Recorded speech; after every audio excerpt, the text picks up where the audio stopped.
Hello, welcome to episode 10 of the Inspired Conversations with Coaches podcast, where I share interviews with heart centered coaches to inspire you to unlock your true self so that you have a truly wonderful life. In this episode, we discuss setting and achieving meaningful goals, and my guest is Anne-Marie Sevenster. Anne-Marie helps business owners to escape the owner's trap and grow your business. It's a really wonderful conversation as always, so enjoy and let's get straight to the show. Hey, so welcome, Anne-Marie. Thank you so much. Thank you for the opportunity. Yeah, no, it's great to have you on here, all the way from South Africa as well. So it's nice to get international to it. We're gonna go straight into it. So this one, the topic is setting and achieving meaningful goals. Instead of previously, I'm on the topic of meaningful because a lot of people kind of goals, but just almost a bit blasé. I've got these goals and whatever like that, but wanted to lead us down a sort of pathway to conversation about the meaningful goals and make them meaningful. And I suppose the to kick us off then is for you is what do you define it as a meaningful goal, um, and what distinguishes it from a more traditional and superficial goal? Okay, so a meaningful goal for me is one that will really impact my client's life in the 4 to 6 months that we work on the goal or the goals. I generally set 3 goals with my clients. Man. So it goes away from the situational type of coaching where you ask the client what they want to speak about in every session, and it literally starts off with setting 3 really amazing goals that will have the greatest impact if on that client when they work on those goals and achieve them in 4 to 6 months. The more traditional or the more, I don't want to call it mediocre, but the goals that we would set with the client that we have like one session with is very often not a meaningful goal in the sense that it is more a transactional type of goal with Mm. something that they are struggling with right now. And there is purpose for that, and there is value in working with that. But it generally isn't, and it's very often a symptom of something bigger that you work on. Yeah, yeah. So, so what are the key elements then, Anne-Marie, on the to make a goal that's truly aligned to people's values and purpose? Okay, so it is definitely about how we get to the goals, and I have a process that I take my clients through. But then the elements of that goal has to be that it must be really inspiring for them. So it must be something that they really want to achieve. Mm. It must be a goal that is challenging for them. So it is a stretch. It's not something that they are easily going to achieve. It's going to take work. What's also really important it must have only one focus. So we can't have a goal that has to do, for example, with health and fitness. So if that is what comes up, my question would be, if you work on the health, is the fitness going to happen automatically or the other way around? Because it just makes it so much easier to then measure, which is the next thing that's really important, is it must be measurable. So Yeah. at the end of the time, we want to be able to say, I achieved my goal 100% or 80% or whatever the case may be. And then the goal, if you are setting more than one, must be distinctly different from the other goals. So it's a question of if you achieve the one goal, you shouldn't automatically achieve the next one. Mm. They should be, and sometimes it's really difficult because when you're working with a client, you're working with the whole client. So Yeah. you set 3 goals, but a lot of other things will change in their life just because you were working on those 3 goals. Mm. Yeah, it makes sense. Yeah. Yeah, because I suppose if you could have one goal which could be a monetary goal and it could just be, well, if you hit that, then all your other ones would be taken care of. Or I'm back. back. This is so annoying. Can you hear me, Scott? I can hear you now. Yeah. Okay, I okay. just pulled again there. Yeah.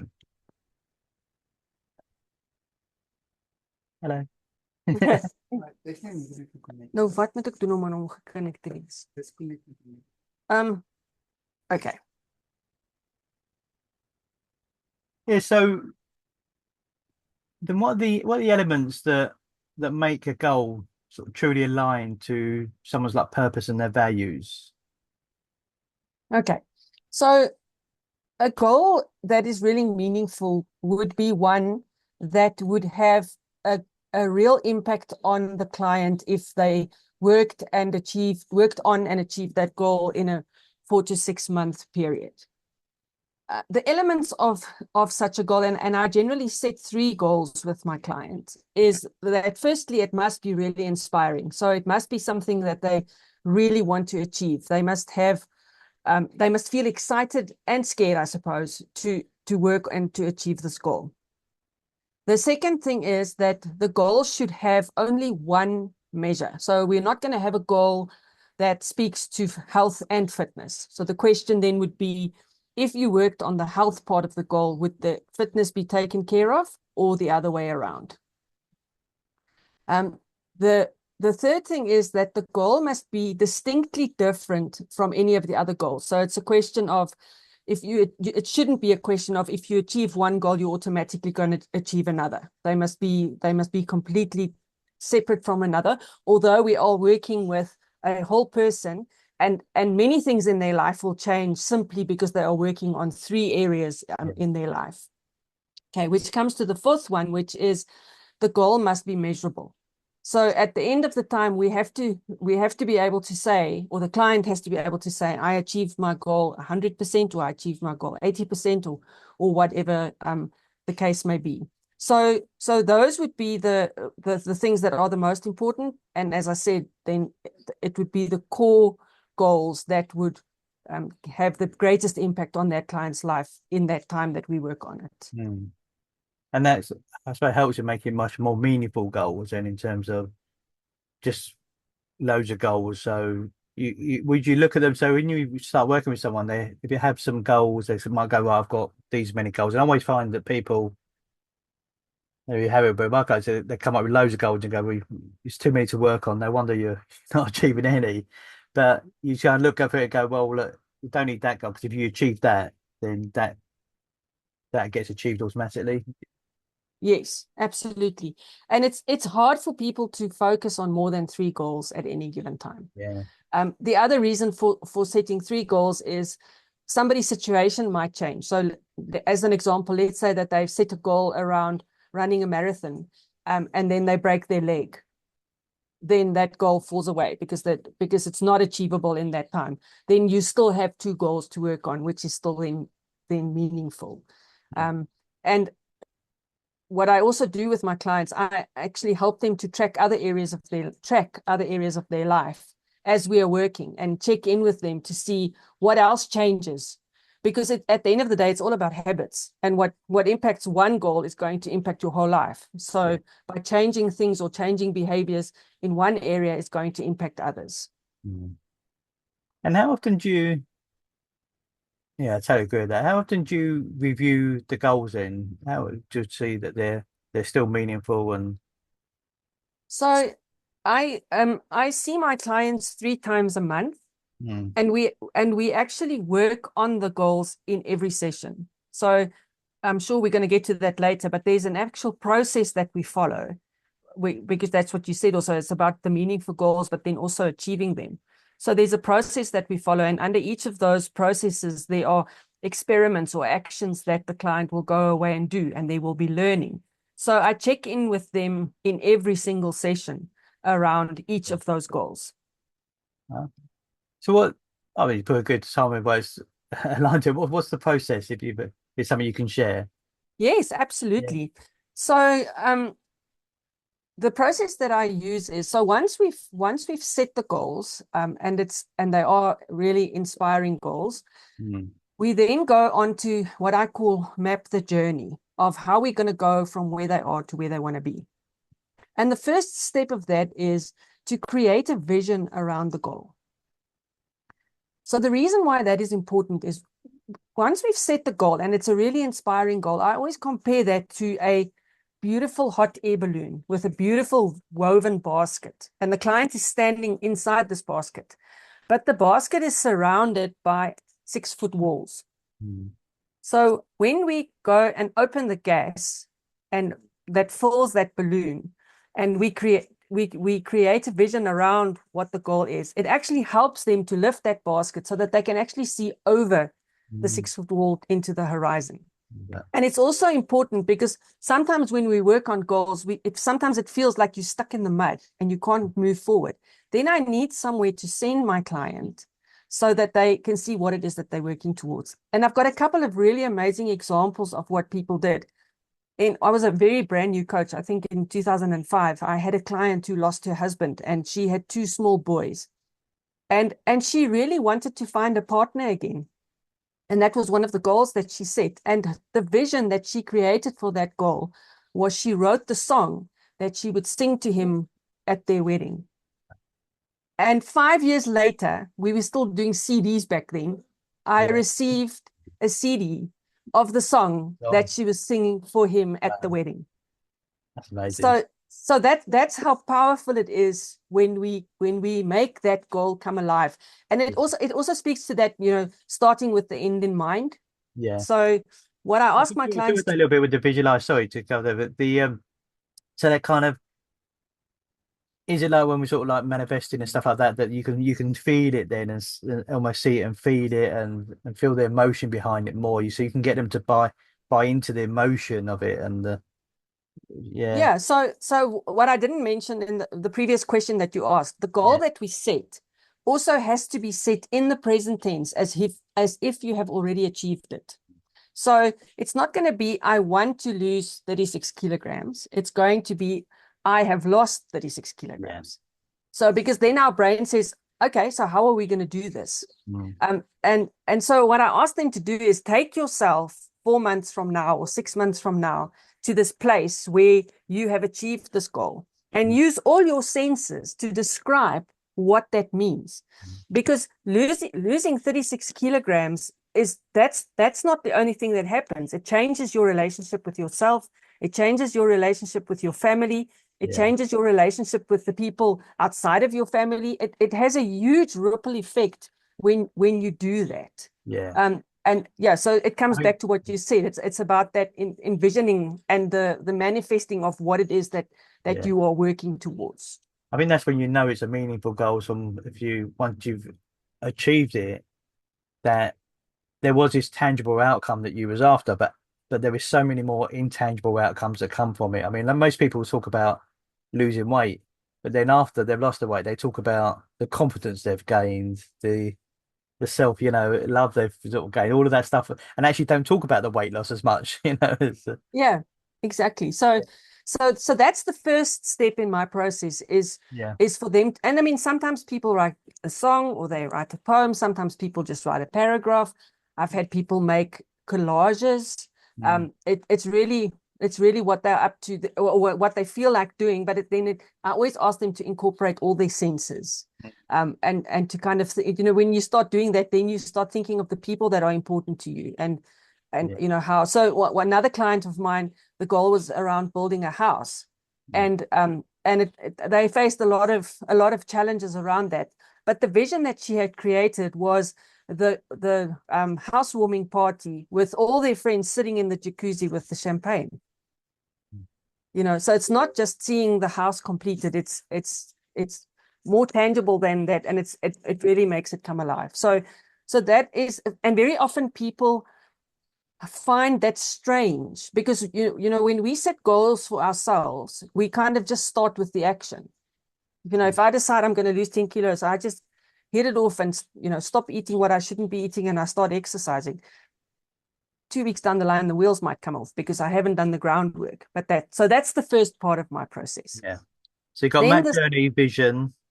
yeah, so the map, the journey. So the vision is the first step in the Yeah, mapping of the journey. Yeah. right. Then the second step is the reality.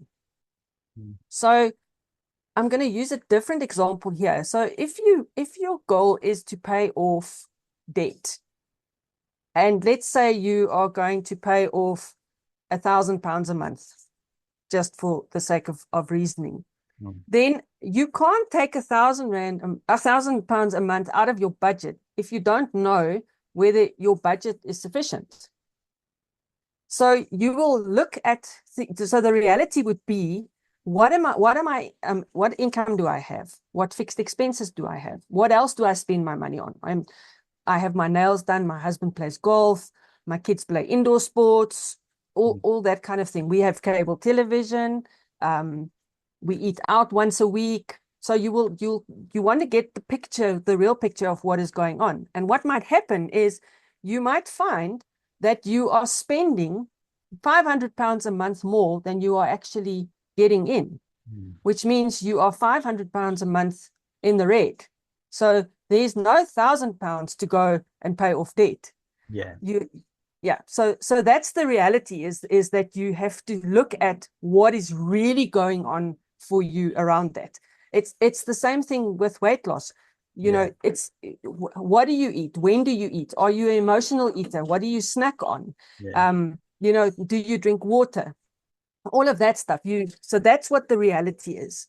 And that can be quite daunting sometimes for people to actually go and sit down and say, what is really going on here? Because Yeah. that's the foundation you're building your goal on, Mm. is what is the reality. Yeah. There's a lot of people, I suppose, they just won't realise, will they? I mean, I think most people like this have weight loss when they actually do the first thing around like their calorie counting and well like that, don't realise, oh my God, and same people giving up smoking don't realise they're smoking too many, how many they're smoking, think, oh, I'm smoking, 5 a day. And when you go, oh, it's more like 10 a day, and yeah, Yeah. And I mean, whether it's 5 or 10 a day changes your plan. yeah. You know, So, that's so the, map the journey, and then obviously vision, big part of that, and then reality. And yeah. is there, So then once we've done the reality, then we need to start exploring options of how we are going to achieve this goal. And that step actually comes from the reality. So if I can continue with the financial goal of paying off debt, if you know that you are spending £500 a month more than what you are getting in, you need to make plans to actually get to a place where you end in the black before you can actually start looking at options.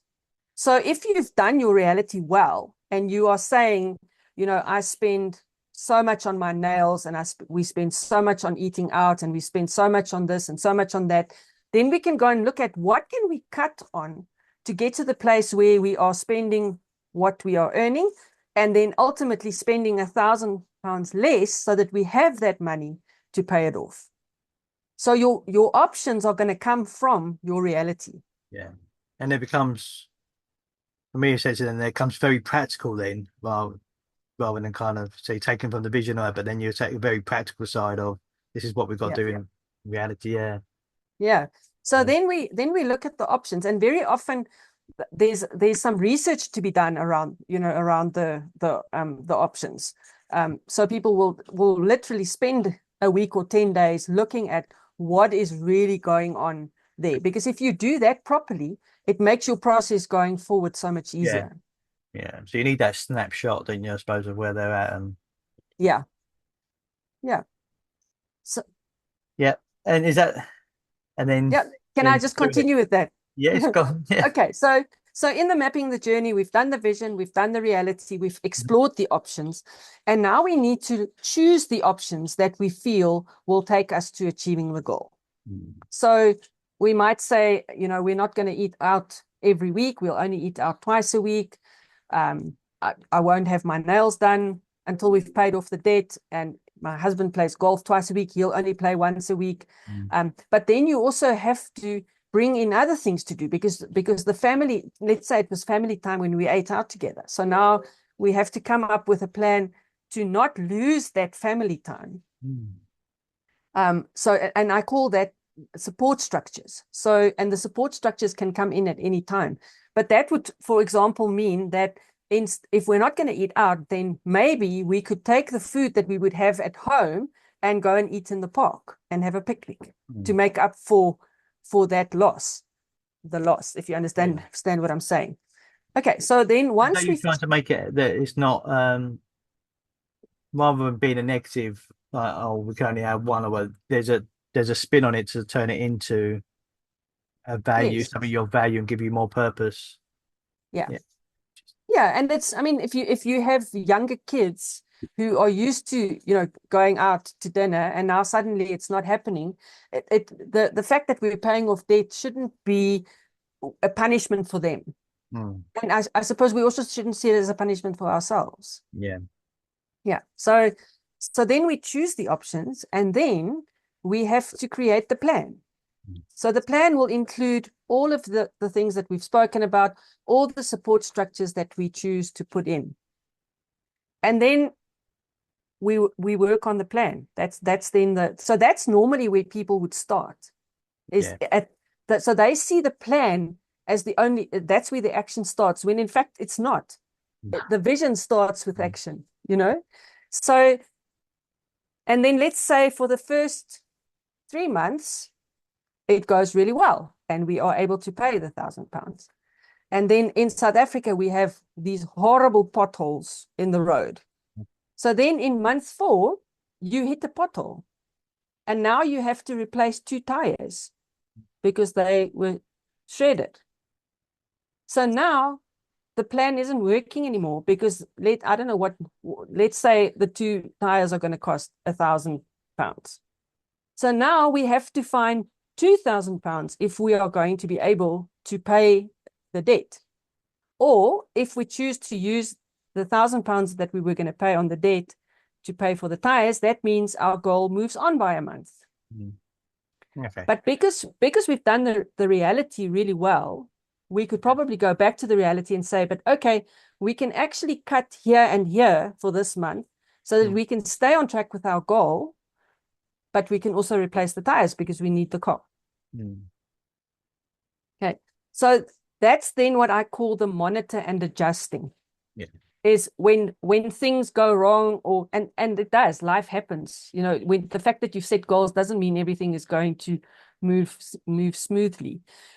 So that's the monitoring and adjusting. And then that is what we work with until we achieve the goal, whether we achieve it 100% or 80%. But what is important about this, what we've spoken about now, is just the transactional part of the goal. Mm. Because while our client is working on these goals, working through this map of vision, reality, exploring options, choosing the option, the plan, the monitoring and adjusting, there's growth that happens. So I always say to my clients, if I haven't run in 3 years and I set a goal for myself to run a half marathon in 6 months' time, I have to become the person who can achieve the goal. Mm. And that doesn't just go for a financial goal or a weight loss goal. That goes for everything. Even if it's a business goal, if you want to grow your business, you have to become the person who can help the business to grow. So the transactional happens, but while the transactional happens, there's a transformation that happens. So people become aware of beliefs, assumptions, the way they show up, the way of being, the way of showing up emotionally. They become aware of their habits, whether their habits are still serving them or not. Yeah. So the whole overall self-awareness is just really rises because of that process. Yeah. Exactly. So through that whole process, I'm always challenging my clients' beliefs, assumptions, way of doing, way of being. And it's really important because you can have somebody who was in the army for 10 or 15 years. And for her to climb the ladder, she had to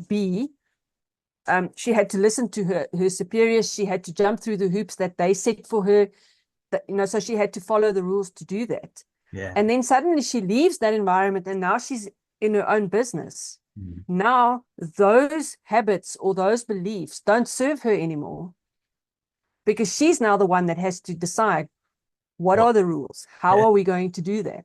So it's not that her habits or her beliefs were wrong because they served her in the army. The situation and the environment has moved. Yeah. Exactly. But now it changes, or for her to be successful in this new endeavor, it has to change. Mm. And that's where the growth and the transformation happens is in how do we show up now that we know this. Yeah. Yeah. So that's why why that process is so important. And I think why having a coaching series with somebody for 4 months or 6 months working on specific goals where you can create that change. It's very often when you have like situational coaching conversations, there's not so much opportunity to actually challenge the behaviors and the beliefs and the assumptions and the way of being. Yeah. How do because it's over, you said like 4 to 6 months. So how do you suggest balancing big long-term goals Okay. with So, smaller immediate goals to stay motivated along the way? Yeah. okay. So the process that I take, can I share with you what my process is? Because maybe Yeah. that would then maybe make it clear. So the process that I take my clients through, and this takes between an hour and a half, Okay. is to ask them. I use a bookshelf as an analogy. I always ask if it's appropriate, but I ask them to brainstorm with me all the books on their bookshelf. So all of the books have a title. They have many chapters, and in the chapters there's lots of detail, and there could be challenges or there could be wins. But what we're brainstorming is only the titles of the books. So the titles of the books would be the partner or the business or finances or whatever. So I give a couple of examples, and then I ask them to brainstorm with me. And we're looking for between 20 and 35 chapters in or books on the bookshelf. So we want to get a full picture of what their life is about. So it's not, because generally people come to us with what is challenging in their life right now. Mm. They don't look at the bigger picture. So by doing that, we ask them to actually look at their whole life. And part of the questions that I ask there is, are there any books that have fallen off the back of this bookshelf that you would actually like to put back on? Or is there something that you've completely given up on that you would actually like to put back onto the bookshelf? So that we get the full picture of what their life is about. Yeah. And then once we've done that, to then go and say, okay, so let's go through this list of all the books on your bookshelf and tell me, for which of these books do you feel that you are happy? So your relationship with your husband or your wife, if you're happy with that, then that's not a possible area for setting a goal. So you go through the whole process and mark all the ones that they are happy with. Okay. And then what is left falls into two categories. Is it an area where there's a structure in place? So for example, if they have a fitness trainer, that could be considered that there is a structure in place. Right. Okay. So if then we mark off all the ones that have a structure in place. And then what is left are the possible areas for setting a goal. Mm. And then you have to narrow that down. If normally you're left with between 7 to 8 areas there to say, so which of these 3 areas are going to have the greatest impact in your life right now if we set goals in them? And they can generally tell you immediately which ones they are. Yeah. And then I use the contracting, the way that ICF does the contracting with them around what it is that they want. So remember, this is a brand new process for them. They probably would have not have come with those 3 areas to set goals if you'd asked them what goals they wanted when you started the session. So it's really important to allow them to speak about what this is and for them to hear themselves, because very often insights come. So it can take anything from 10 to 15 minutes to get to a goal. And then once they have the goal, I would then ask them, how long do you think it would take you to achieve this goal? Mm-hmm. And they could say, it's going to take me 18 months or it's going to take me a year. Yeah. And then to say, okay, so what part of that goal would you like to achieve in the next 6 months? So the goal stays the goal, but the measure might be halved if it's, so they will know what the measure is. But that's how I work with that. So you have an opportunity to have a beginning and an end of working on this goal where you're able to measure what is achieved. And then you can work with this client for another 6 months to achieve the other part of that goal. Sometimes they come and they say, but I think it will take me 5 years to do that. then say the same thing. So what part of that would you like to achieve in the next 4 to 6 months? Mm. Does that make Yeah, sense no, to you? absolutely. Yeah, yeah, it does. Yeah, yeah, no, it's good. Look at it because I think also in line with the sort of the title of this podcast, if you will, it makes it much more meaningful than rather than just um the people that set sort of big goals, but they're never, like there might be like 5 years time, but there's always find there's case there's always next year, there's always the year after, it's I did something similar with my clients as well. It's like, okay, but what's the immediate goal, and um so moving forward. So along with that as well. So what's the common sort of obstacles people face when um when they're trying to achieve a meaningful goal? And then how do they overcome them obstacles? But what's the most common sort of obstacles that you come across? So I would say the first very common obstacle I get is that people really struggle to see why it's important to do the vision and the reality and looking at what options are available, because it's just not the way that we were designed, Yeah. you know. And so I think that's one of the first things. And what I always share with my clients is, if when you take on a coach, it's the coach's responsibility to make sure that you get the results. It's your journey, but it's their responsibility to help you do that. And the fact that you've come to a coach says that you've not been able to do those on your own. Mm. So we expect you to do things differently to get a different result. It's that old thing of, if you keep doing the same Yeah. thing over and over, you're going to get the same result. So I would generally say is initially a challenge, until people can start seeing the benefit of that, especially once you get to the monitoring and adjusting, and now suddenly something has changed, and we need to find another option, that we could add to this plan, to then not have to start from scratch, but you can just go back to what were the options that we had, and we can choose one, going from there. Another obstacle I often find is people love holding on to the way we've always done things. And it's sometimes that conversation around, but how would this be if you did it in a different way, and what would that different way look like? People are very often, I don't say they're afraid, but they like being in their comfort zone. Well, So it's you're bringing change into the process, aren't you? That's Yeah, the that's right. yeah, So stepping out of that comfort zone is sometimes terrifying for people, and it very often has to do with personalities as well. Certain people just don't like change. So I would say that is the thing. The other thing that I that a I lot of think people are is, not very risk. A lot of people are not very risk averse, are they? So uh, yeah, and I mean, that's where we come in as coaches to yeah, say, but okay, so or people would often say, but I don't know.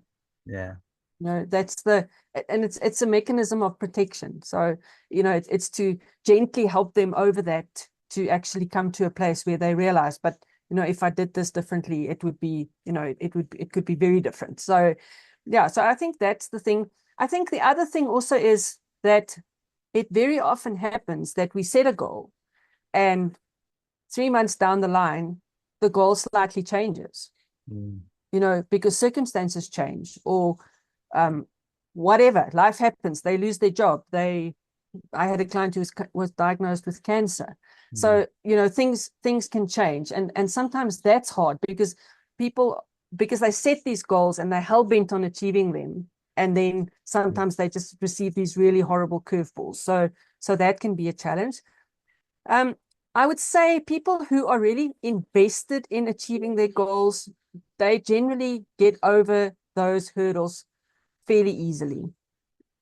Um, and I think the learning that happens, and the transformation that happens, when they realize, this belief that I had it's not serving me anymore, and when they're able to replace that with something new, that's empowering. That is really empowering. So I think this whole process is really designed for people to have that transformation, but over a period of time. So it's not a It's not a sudden thing. They kind of get to grow into it, if I can call it Yeah, that.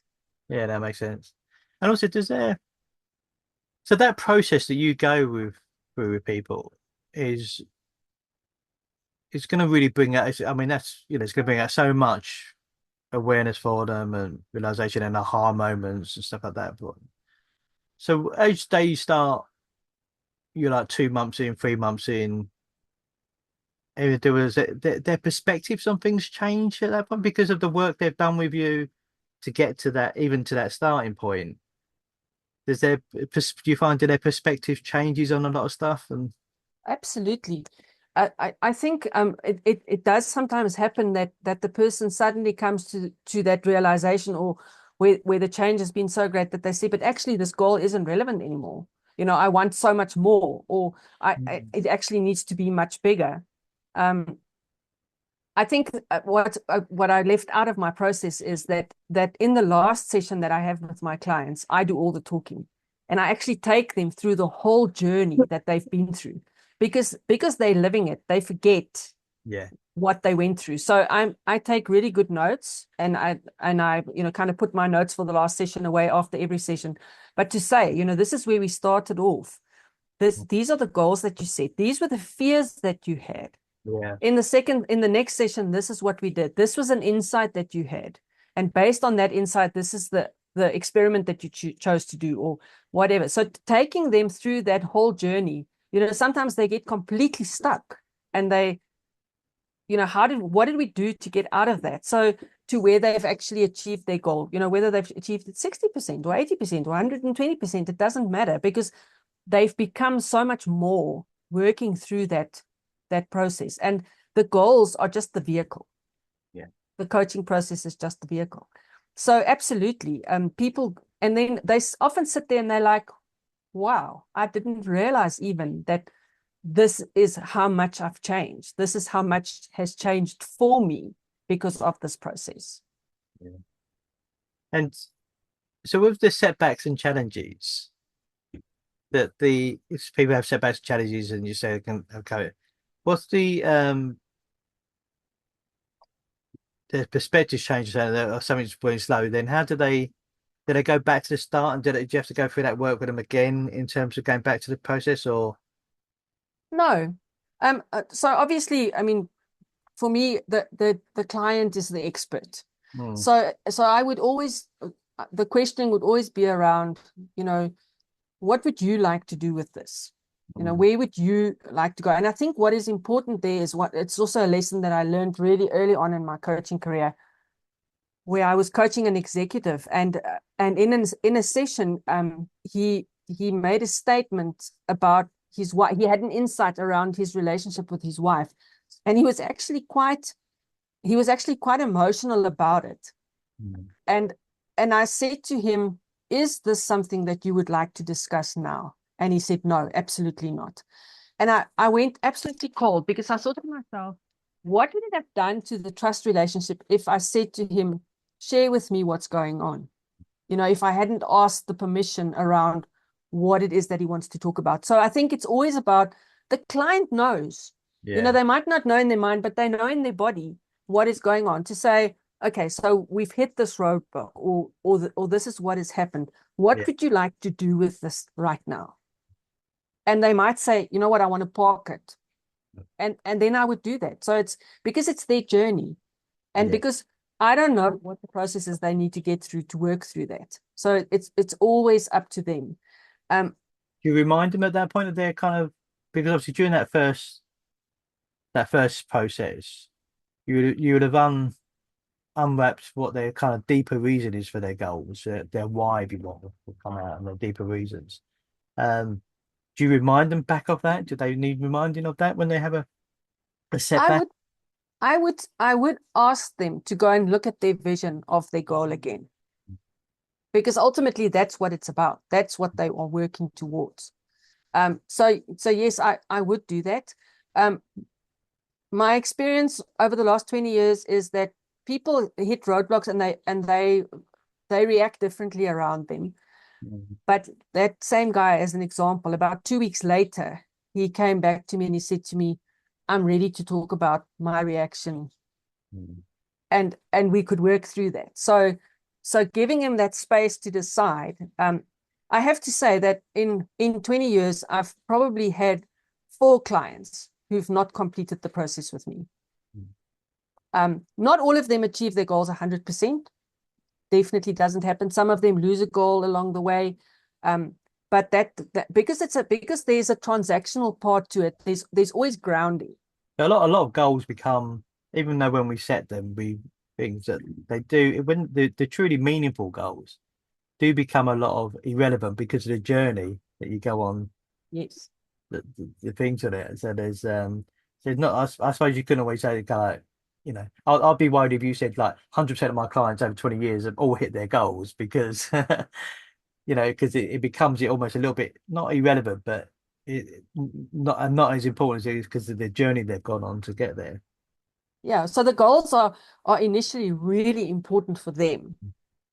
That because I mean that's what that I suppose that's what gives them purpose. That's what gives them the direction.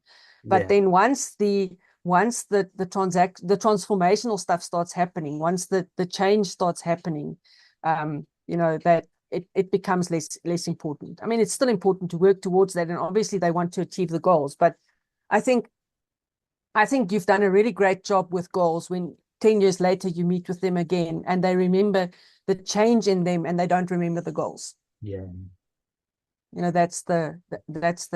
So for me it's really the goals are important, the measurability of them is important, the transactional bit of that is important, but that's just the vehicle for creating the transformation in them. Um, when when you're setting really meaningful goals with clients, and to achieve it, there's going to be an element of self-doubt and fear because of particularly the process you've gone through. It's still going to raise that fear and a bit of self-doubt around can I achieve this, and the more meaningful, the more probably that element comes up a little bit. It's how do you navigate? How does someone navigate that when they've got a meaningful goal, but they've got some almost like the fear of success a little bit and Yeah. the self-doubt because I think the way that I handle that is um people don't want to go to a coach and set mediocre goals. mm, There's really no, I don't see the purpose of paying somebody to work with you to achieve mediocre no. goals. And I think most people have a little bit of perfectionism in them. And Mhm. when they set the goals, the expectation of themselves is to achieve that 100%. Mm, And often when they say, but I'm not sure that I can do that, or I'm not, that sounds like really challenging for me to achieve that. mm, Then would ask the question, so if you achieved that goal 50%, how much do you think you would have grown? mm. And then they go, okay. Yeah. Or I would say, what is the worst thing that could happen if you don't achieve your goal 100%? Yeah. I love So it. I ask that question in my weekly accountability emails that I send out to my clients, and it's just such a powerful question. It's like, what's the worst thing to yeah, what's the worst thing that could happen if you don't achieve that? Yeah. If you achieve that goal 80%, it means that there's been 80% change in who you are and how you show up and what your thinking is, how we've challenged your thinking, how we've challenged your beliefs. Um, so yeah, and it's I always use that analogy. If you aim for the moon, you'll land between the stars. Mm, So just go for it. For I think for our clients, the goals is what's ultimate for them and in the coaching relationship and what they want to achieve yeah. until they start feeling that growth happening and Yeah. a different way of looking at It's things. just trusting that process, isn't it? And Yeah. so when the how do people stay committed to a more long term when the goals are over long term, which can be say there's 6 months, but how do they stay committed when the progress feels slow or uncertain? It might not be because from it, us coaches look at them, can see it from a different perspective. But for them, it might feel that progress is slow and a bit uncertain. So how do they stay committed to that process? Okay, so the way that I support them to stay committed is that I don't like the word actions. For me, it's more an experiment, because an experiment also implies that I can try and fail, and that's okay. So, so Mhm. I really challenge them to set meaningful experiments for themselves, Yeah, around, around what happens from one session to a next. And that could be around the journey that we've mapped, but it could also be around, for example, them identifying a habit that's no longer serving them, and mm, us, replacing that habit with a new one, or, whatever it is that they need to do. So just from my side, encouraging them to really take on as much as they can. Obviously, you don't want them, life goes on and they've got work and they've got everything yeah, else, but to really work towards what it is that they want to achieve. So there's always something to work towards. And I think what also motivates them is if they come back from, 10 days ago a session, and they set 10 experiments for themselves to do, and they manage to do 8, of the 10, and then often, they'll focus on the 2 that they haven't done. But to then say, and I mean, I don't really mind or care about what the content is of what they did. I want to know what the learning was. So mm, what did you learn while you were doing that? What did you learn about yourself? What did you learn about your situation? yeah. And building on that. And if you can create that kind of learning for them in every session, they go away and do what they set out to do. Because then I always say clients have this little antenna that says, what is in it for me? Yeah, And that change and growth is what is in it for them. and it's a feedback loop, isn't there? Then it needs some Yeah. feedback loop. Yeah, so they're giving themselves confidence feedback that things are Yeah. moving. So I take it feels like a big part of it, but the accountability from your side, does that play a big part in the goal achievement? I Or, think it does play a big part. Um, but I think what is important to say is that it's not my journey. mm, So it's my responsibility as the coach and as the partner of the coachee to challenge their status quo, challenge the thinking, challenge the beliefs, and to ask the difficult questions. yeah, So the process might come across as superficial, but actually it's not, because the whatever I always say the detail is what they do between sessions. But the I want to say the vision and the planning that happens in the session, so this is what you've learned.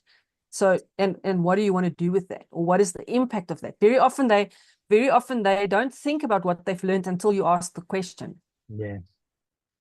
But to build on that and to really dig deep there, to not let them off the hook, to say, whatever. I can't, that when you talk about these things, you can never think of the examples, but to really dig deep into their way of thinking, their way of showing up, their way of being, their way of reacting. How do they react emotionally to certain things? Um, and what is it that they want to do about it? What do they want that outcome to be at the end of the day? How do they want to grow? If this is not the way that you want to show up, how do you want to show up? Yeah. And what do we need to put in place for you to actually be able to achieve that? So I Is it think that? that's the Yeah, important. yeah, I agree. And so does that? It's interesting you said that about emotion. Does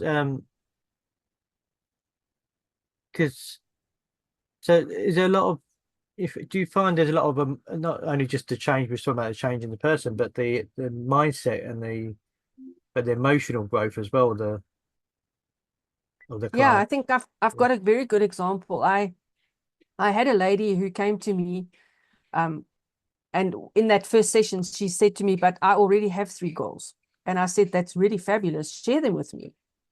And the one was around her not getting through her to-do list. Right. And I wrote them down, and I said, "Well, very good job. You've really thought about this, and these are the goals that you've come up with. But would it be okay if I took you through my process, and we see what we come up with? And these goals might very readily show up there, Yeah. Or maybe they might not. And she said, absolutely. So I took her through the process.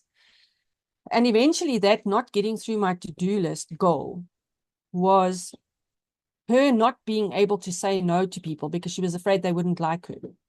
So let's call her Annie for the sake of this exercise. So everybody would come and dump everything that they don't have time for on her because she would never say no.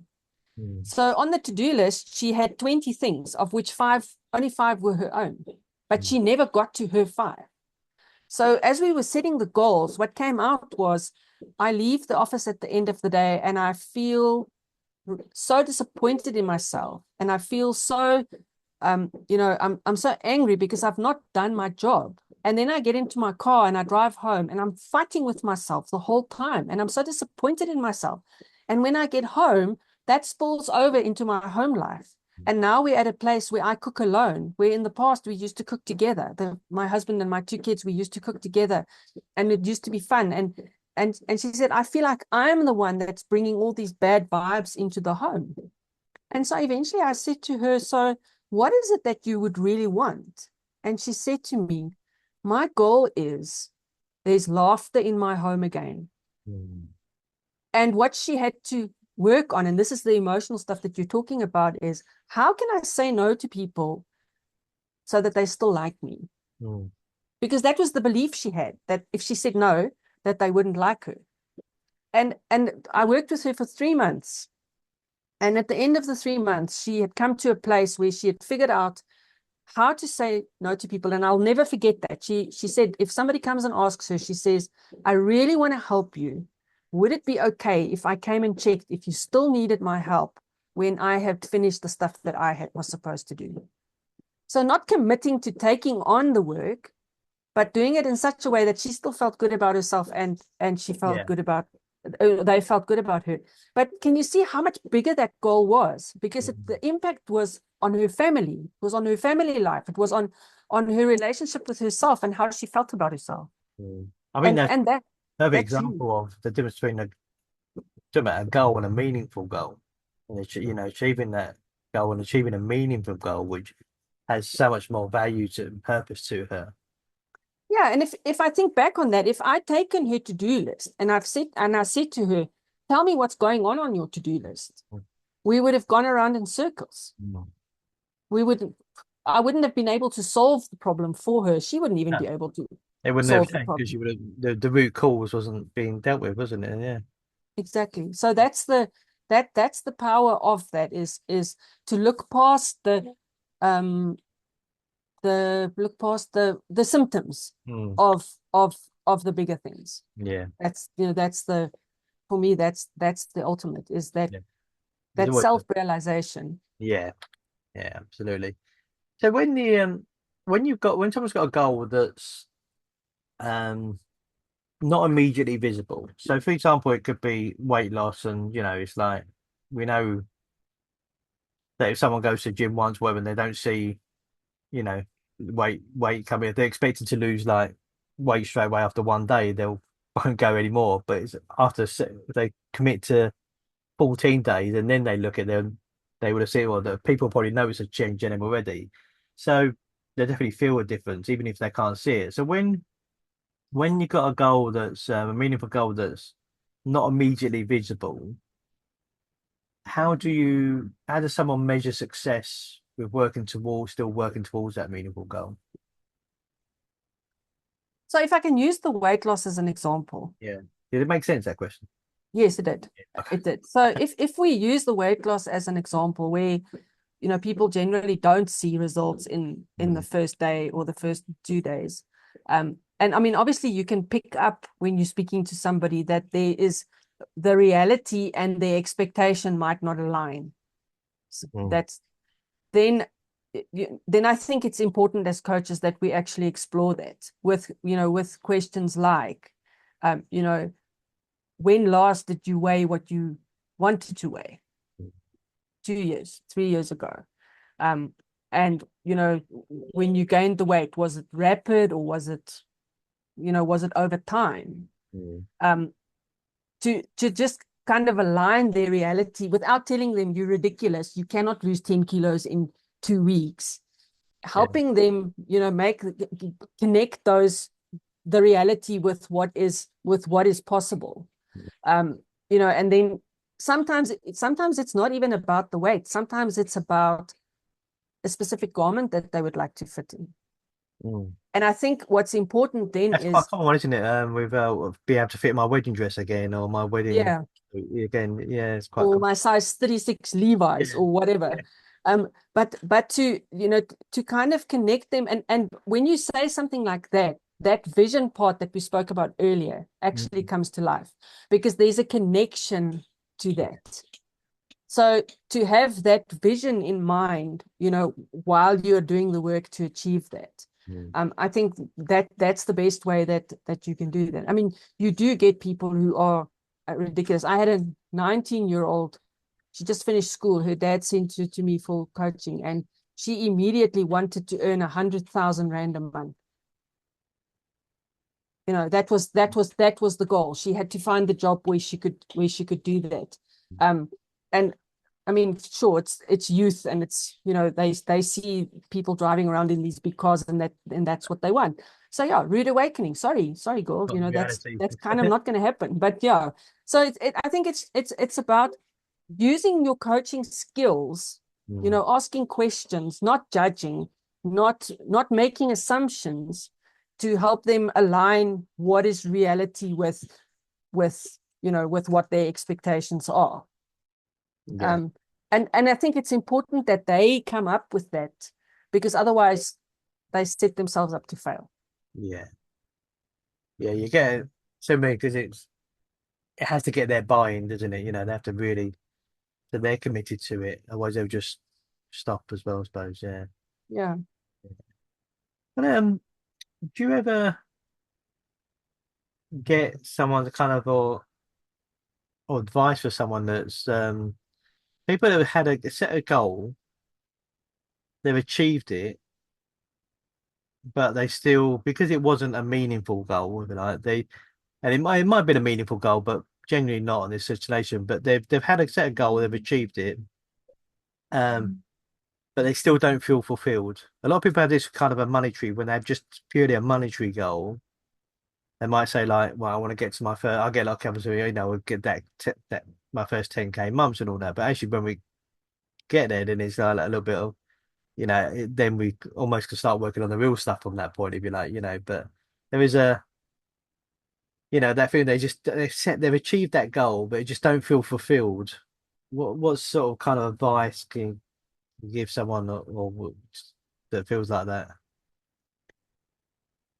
You know what? It could be that while they were working on that goal, they grew a lot more than what they needed to be to They achieve that. outgrew yeah, They outgrew the actual goal.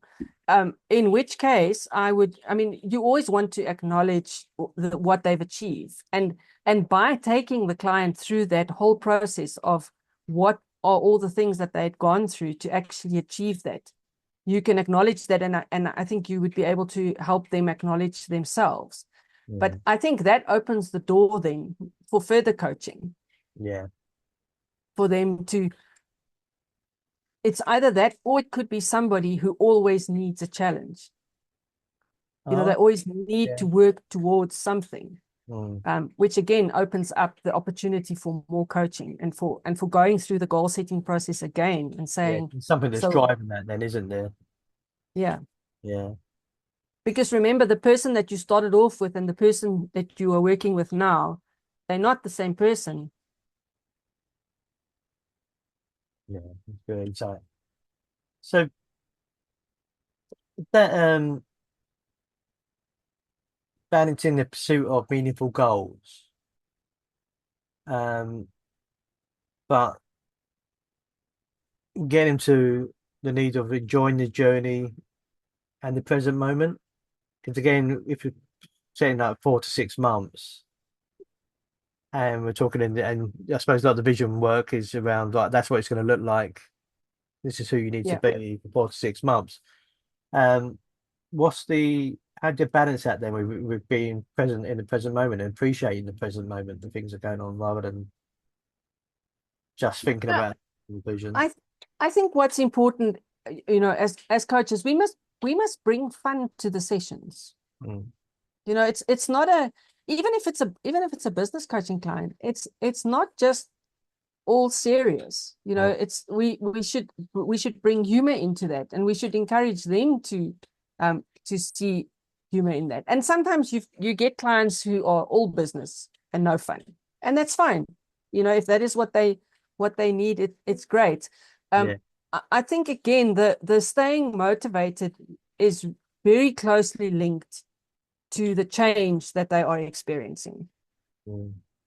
whether it's the change in the actual achieving the goal or the transformational change, that happens. There is progress, even if it's not, so, even if I'm not, maybe I'm not losing kilos, but I'm losing centimeters, Mm. or maybe I'm not losing kilos, but I have more energy, or whatever. I mean, no two people are the same. I think that's also important. It's that was Yeah. probably the biggest learning for me was I had two executive ladies I coached at the same time. They didn't know each other, and they both set a goal around losing 10 kilos.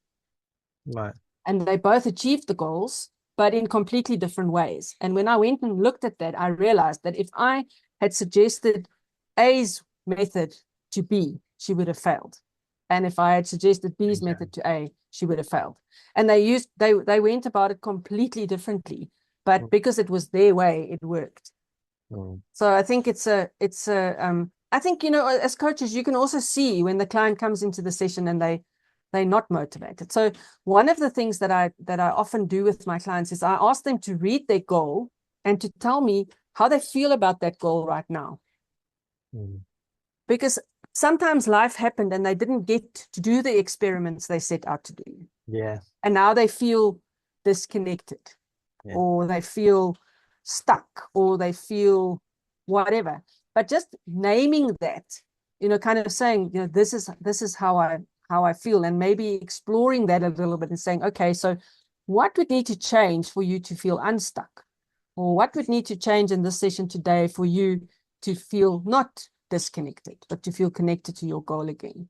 So just, kind of, for me, it's always about what is it that you want? What is it that we're working towards? It's irrelevant what happened in the week past. We can't do anything about that. Mm. What we can do is now and here, we can work towards whatever it is that you want to achieve. Yeah. So you talked about how they grow obviously throughout, through the process. And obviously that's a graduate. It's not like right at the end of the 6 months they achieve the goal and then they grow. They're growing to achieve the goal. And, and it's obvious from your process, you're taking that into account while you're coaching them through that process as well. The how does that impact the relationships around them, with their relationships with people, not just like partners or wives or husbands, but work colleagues, maybe whatever, and yeah, how does that make it, does it make it have an impact on that relationships around them, around that as they grow and Yeah, it definitely does have an impact. And I would say, generally speaking, it's a positive impact. mm, Especially if we're talking in a corporate environment, people know others have coaches, or they might all have coaches in the team, or whatever the case may be. But it can also cause jealousy, mm, unfortunately. So some people, get coaching, others don't. Some people get the results because they do the work, others don't because they don't do the work, or whatever the case may be. And I think that's also just something that you have to be aware of. And they will generally share that with you. mm, They will share with you that this is what's happened, and obviously, again, for each person it's going to be different. So what I always share with people is that we have no control over what anybody else will say or do. The only control we have is how we choose to react to that. And you have to take ownership of that. I yeah, have to say I've not had that a lot where it's been a negative situation. mm, I think what's important with any coaching, in for example, in a workplace environment, is the contracting with the stakeholders around, what is shared and what isn't shared, so that Yeah. the coaching conversation stays confidential to the extent that the coachee can share whatever they want, Yeah. but the coach can't. And Mm. if you do that, then they have control over how much they share and how much they do. That's the beauty of that process. Mm. Yeah, it's happened to me where I was asked to coach a lady in a pharmaceutical company. And when I showed up for the first session, well, for the first contracting session, I realized that I was the last tick in the box before they fired her. And I was really angry because I felt used. Mm. And once I realized that, I asked for a meeting with the HR manager and her Mm. direct boss and everything. And we sat around the table and I said to them, you have not been honest with me. You are using me to fire her. So we are going to contract now and here that I'm going to coach her to find another job. And you're still going to pay me to do that. And they agreed. And I found her she found another job through, through that process. So I think it's about playing that role also for the client sometimes, because Yeah. sometimes it's an unfair situation that they are in. Mm. Um, yeah, I have to say, I coached in multinationals, and I've really not seen a lot of that kind of negative impact on others or others on them, through the coaching process. Yeah. And I suppose it also has to do with how much they are prepared to share, in terms of their journey and what it is that they're learning. Yeah. It just becomes more of not from a negative because most people, as you say, most people are positive because they see a positive change in them. So they Yeah, they they aware, people. That's probably when you become more aware of yourself because other people say to you, "Oh, by the way," and then you feel, "Oh, well, this has been working then," So, but is there an element of people just outgrow the current environment they're in because of their own growth in that period? yeah. I think that happens without coaching. Mm. Sometimes people, you know, a lot of people go on personal development journeys where they do TED Talks, and they're on YouTube and they watch things. And yeah, absolutely. I think sometimes that does happen.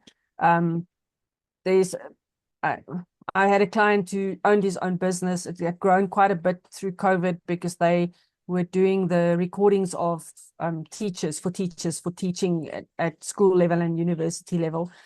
And there were other family members in part of the sort of the management, and it just became unbearable for him. And before I finished coaching him, he resigned from his own company. Mm. It's like, Yeah. um, and I saw it coming. And then when he finally did it, he phoned me and he said, "You're not going to believe what I did." I said, "What did you do?" He said, "I resigned." I said, I'm not surprised." He said, "My wife said the same thing." I said to him, "You were living the process. We were standing, we had clarity of distance. We could see what was going on. So yeah, I think that I think that's also, I in my contracts I also say to client to corporate clients, I can't guarantee that they won't leave. Mm. That's just, it's, you can't do, nobody can do that. No. They might get an offer, they might get headhunted, whatever.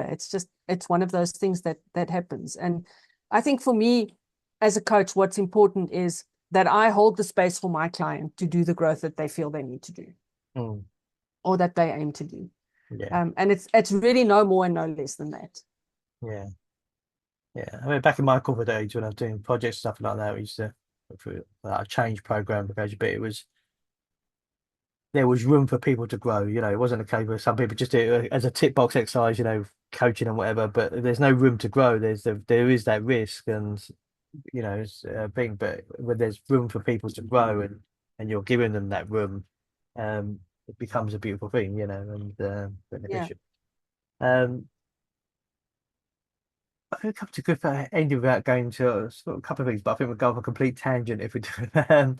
It's been a wonderful conversation. You've given me so much value, Anne-Marie. It's been wonderful. I think really kind of in terms of you've been giving real good insight in terms of just setting goals and what a meaningful goal is, and you can sort of feel the the passion of your stuff in there as well around the vision and the things, which is fantastic to see.